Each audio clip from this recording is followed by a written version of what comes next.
శాకాంబరీదేవి జన్మదినమైన పుష్య పూర్ణిమ శాకాంబరి పూర్ణిమగా దేవి భాగవత పురాణంలో చెప్పబడింది. శాక అనగా పళ్ళు, కూరగాయలు, ఆకుకూరలు. అంబరి అనగా ప్రసాదించునది, ధరించునది. శాకాంబరి పౌష్టిక ఆహారాన్ని ప్రసాదించే దేవత, ఆరోగ్యాన్ని, ఆయుష్యుని అనుగ్రహించే తల్లి.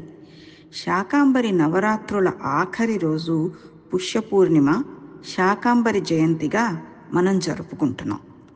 శాకాంబరి అవతారాన్ని దేవి భాగవతంలో ఈ విధంగా తెలియజెప్పారు.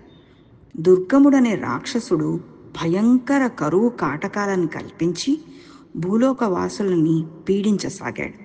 ప్రజలు ఆకలి దప్పులతో అల్లల్లాడిపోతున్నారు.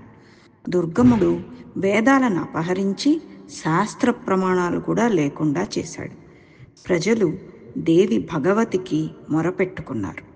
తన భక్తులపై దయతలిచి దేవి భగవతి శాకాంబరి అవతారం దాల్చి తన శరీరం నుండి కూరలు, పళ్ళు, ఆకుకూరలు పుట్టించి ప్రజల ఆకలి దప్పుల్ని తీర్చింది. దుర్గముడిని శిక్షించి భూమిలో సాత్వికులను రక్షించింది. ప్రకృతిలో పౌష్టికతని తిరిగి నింపి మంచి పంటలు ప్రసాదించమని, రైతులకు రక్షణనిచ్చి ధనధాన్యాలు సమృద్ధిగా ఉండేటట్టు చేయమని, కరువు కాటకాలు లేకుండా ప్రజల ఆకలి దప్పులు తీర్చి పౌష్టికాహారాన్ని ప్రసాదించమని ప్రజలు ఆ దేవిని కోరుకుంటూ శాకాంబరి దేవిని భక్తి శ్రద్ధలతో పూజిస్తున్నారు. పళ్ళు, ఆకుకూరలు, కూరగాయలు దేవికి సమర్పించి తమ కుటుంబాలని, బంధుమిత్రులని, భూ ప్రపంచంలో ఉన్న ప్రజలందరినీ కటాక్షించమని, కాపాడమని ప్రార్థిస్తున్నారు. ప్రజలకు ఆహారాన్ని ఇచ్చి పెంచి పోషించిన దేవతకి కృతజ్ఞతలు చెప్తున్నారు.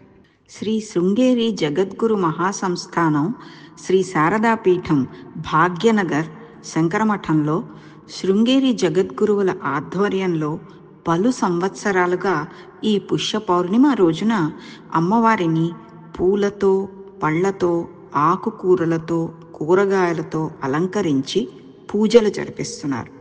భక్తులు శాకాంబరికి కృతజ్ఞతలు చెబుతూ ప్రజలకి ఆకలి దప్పులు లేకుండా ఆహారం సమృద్ధిగా లభించేలా చూడమని, ప్రకృతి ఒడిలో పౌష్టికతను తిరిగి నింపి పండే పంటలు ఆరోగ్యకరంగా ఉండేలా చూడమని కోరుకుంటూ జగద్గురు శ్రీ శ్రీ భారతీ తీర్థ సన్నిధానం, జగద్గురు శ్రీ శ్రీ విధుశేఖర భారతి సన్నిధానం వారి మార్గదర్శనంలో అమ్మవారి కరుణా కటాక్షాలకు ప్రాప్తులవుతున్నారు.